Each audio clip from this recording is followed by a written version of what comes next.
दिवस आहे आज माझ्यासाठी, कारण एकतर ही वास्तू कुसुमाग्रजांच्या नावाने आहे, त्यामुळे अगदी लहानपणापासून जे नाव घेत आपण कवितेवर प्रेम करत आलो त्या नावाच्या वास्तूत असणं हेच खूप सकारात्मक आहे कवितेवर प्रेम करणाऱ्या प्रत्येकासाठी. सर्वांना मनपूर्वक नमस्कार.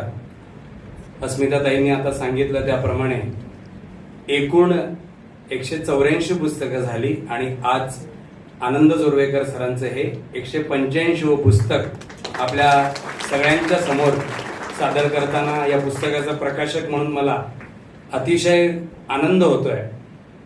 बोलण्यासारखं खूप आहे, पण थोडक्यात माझं मनोगत मी निश्चितपणे व्यक्त करेन.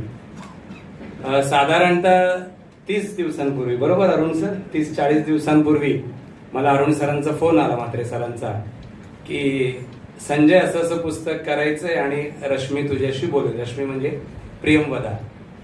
तर मी म्हटलं किती दिवस आहेत? ते म्हणाले दिवस जरा कमी आहेत, कारण कार्यक्रमाची डेट ठरलेली आहे 21 जून. मी म्हटलं आपण अनेक पुस्तकं करतो, तसंच एखादं पुस्तक असेल, कारण मी पण गेली साधारण 10-15 वर्ष कवितेच्या क्षेत्रात वावरतोय. मुक्काम पोस्ट कविता या कार्यक्रमाचे आम्ही 25 प्रयोग केले. मला आठवतंय किशोर पाठक सर जेव्हा नाशिकमध्ये इथे असताना त्यांनी इथेच या मंचावर मुक्काम पोस्ट कवितेचा प्रयोग केला होता. त्यामुळे किशोर पाठक सर, अशोक बागवे सर, अरुण म्हात्रे किंवा आमचा संकेत, प्रथमेश, संजय चौधरी, राजेंद्र उगले, प्रकाश सर, अनेकांशी अधूनमधून भेटी होत होत्या आणि हे नाव कधीच माझ्या कानावरती पडलं. अरुण सरांनी मग रश्मीने मला ते 3ही संग्रह पाठवले जे या संग्रहामध्ये आपण एकत्र केलेले आहेत. सोबत त्यांच्या अप्रकाशित कविता, जवळपास 70 कविता ज्या संग्रहामध्ये आहेत, आणि त्याच्यासोबत आनंद सरांवरती त्यांच्या जवळच्या सगळ्या व्यक्तींनी, सुधीर रसाळांपासून ते संजय चौधरी, राजू देसले यांनी काही लिहिलेले कवितेवरचे आणि त्यांच्या व्यक्तिमत्वावरचे लेख, ते सगळं बाळ पाठवलं आणि हे 30 दिवसात करायचं आहे आपल्याला. अर्थात मी होकार एवढ्यासाठी दिला कारण कवितेवर काही काम करायची गरज नव्हती. सगळ्या कविता, सगळं तयार होतं, मजकूर सगळा तयार होता. तो फक्त टायपिंग करायचा आणि तो पुस्तक स्वरूपात जसं जसं मी त्या कविता वाचत गेलो, ते लेख वाचत गेलो, कविता वाचत गेलो, तसं मला आनंद जोरवेकर यांच्यातला कवी किती मोठा आहे हे कळत गेलं. आणि त्यांच्यावरचे सगळे लेख वाचताना त्यांच्यातला माणूस किती मोठा होता हे सुद्धा कळून गेलं. त्यामुळे अतिशय भारावलेल्या अवस्थेत मी एक कविता वाचताना अक्षरशः थांबलेलो अनेक पानांवर. किशोर पाठक सरांचा लेख वाचताना तर मी अक्षरशः रडलेलो आहे. प्रथमेशला मी लगेच त्याचा एक फोटो पाठवला, संकेतला अनेक कवितांचे फोटो पाठवले, आणि नंतर मला कळलं की आजपर्यंत एवढी पुस्तकं करताना मला कधीच असं वाटलं नाही मी काहीतरी मोठं काम करतोय. पण अरुण सर अभिमानाने सांगतोय 185वं पुस्तक करताना मला अतिशय मनापासून वाटतं की मी आज काहीतरी प्रकाशनाच्या माध्यमातून खूप काहीतरी मोठं काम करतोय. सरांच्या कवितेवर आता खरं तर मी बोलणार नाही कारण खूप दिग्गज आहेत, पण एक काव्यप्रेमी म्हणून, शब्दांवर प्रेम करणारे एक शिक्षक म्हणून, आणि सर सुद्धा योगायोगाने शिक्षक होते, आणि शिक्षकाच्या कविता नावाचा एक भाग त्यांच्या अप्रकाशित कवितांमध्ये तुम्ही वाचाल तर म्हणजे मी कुसुमाग्रज असतील, सुरेश भट, इंदिरा संत यांच्या संवाद करण्याचं विचारलं. मी अनेकांशी बोललो, पुस्तक करताना मी अनेकांशी बोललो, प्रमोद कोपर्डेंशी मी बोललो, ते पण म्हणजे ज्यांच्यासोबत मी बोलत होतो की मी आनंद जोरवेकर सरांचं पुस्तक करतोय, ते भरभरून आनंद जोरवेकर सरांविषयी. आणि मी त्यांना एक प्रश्न विचारत होतो की गेली 15 वर्ष हे नाव तुम्ही मला का सांगितलं नाही. मी अरुण सरांना पण तोच प्रश्न केला.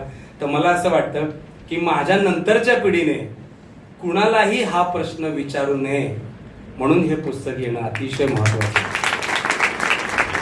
म्हणजे इतके त्यांच्या कवितांचे विषयात प्रेम आहे, विरह आहे, त्यांची सामाजिक राजकीय जे वातावरण आपण बघतो ना, आत्ता सुद्धा आपल्या आजूबाजूला जो सगळा चिखल आहे त्याच्यावरती सुद्धा त्यांनी जी कमेंट केलेली आहे त्या काळामध्ये, ती एक जागा वाचण्यासारखी आहे. त्याच्यावर खूप वेळ मी स्वतः थांबलेलो आहे. तुम्ही पण अनेक वेळा त्या जागांवरती थांबाल. त्यांची म्हणजे असं संग्रह घेतला आणि वाचून संपवला असं हे पुस्तकच नाहीये. खूप चिंतनात्मक आणि खूप जबाबदारीने कविता लिहिणारा इतका मोठा कवी, आणि त्याचं नाव अष्टगंध प्रकाशनाशी आनंद जोरवेकरांचं नाव जोडलं जाणं, त्यांच्या कविता या निमित्ताने मला जगता येणं, वाचता येणं आणि त्यांच्या नावाशी माझं नाव जोडलं जाणं हे माझ्यासाठी अत्यंत मनापासून मी सांगतोय की परमभाग्याची गोष्ट आहे माझ्यासाठी. आणि त्यामुळे खूप आनंद आहे. तो प्रश्न पुन्हा कुणाला पडू नये, त्यामुळे हे पुस्तक येणं फार महत्वाचं असतं. एक 2-4 उल्लेख महत्वाचे प्रकाशक म्हणून त्यांचे आभार मानावेत इथे मला माझ्यासाठी ते आवश्यक आहे. एकतर मी अरुण सरांना मनपूर्वक धन्यवाद देतो. अजूनपर्यंत तुम्हाला आश्चर्य वाटेल, खूप जवळचा ऋणानुबंध आहे माझा सरांचा, पण आजवर सरांच्या रेकमेंडनी मी एकही पुस्तक केलेलं नाही. पण हे पुस्तक सरांच्या रेकमेंड मी केलं आणि मी सरांना सांगतो की इथून पुढे तुम्ही एकही पुस्तक रेकमेंड नाही केलं तर चालेल. इतकं सुंदर पुस्तक मला तुमच्यामुळे करायला मिळालं.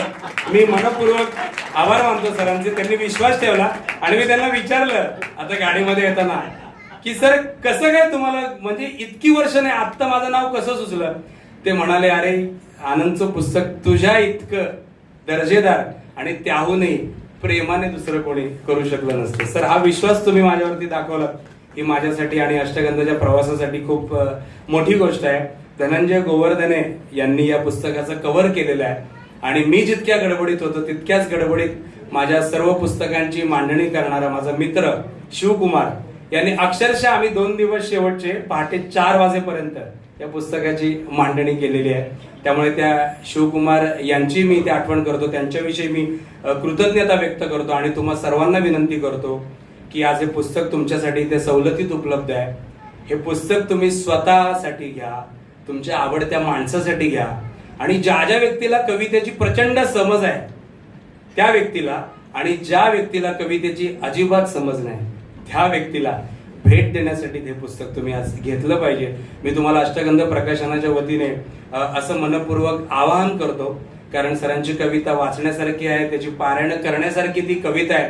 आणि मी प्रतिष्ठानला विनंती करतो की आनंद जोरवेकर सरांच्या कविता नव्या पिढीपर्यंत पोहोचवण्यासाठी त्यांच्या कवितांचे कार्यक्रम करणं, त्यांच्या कवितांची गाणी करणं, त्यांच्या कवितांचं नाट्यीकरण करणं, अशा अनेक उपक्रमांच्या माध्यमातून हा अत्यंत वेगळा आणि अत्यंत महत्वाचा असा मराठीच्या काव्य प्रवासातला कवी नव्या पिढीपर्यंत पोहोचावा अशी सदिच्छा व्यक्त करतो आणि तुम्हा सर्वांची रजा घेतो. धन्यवाद.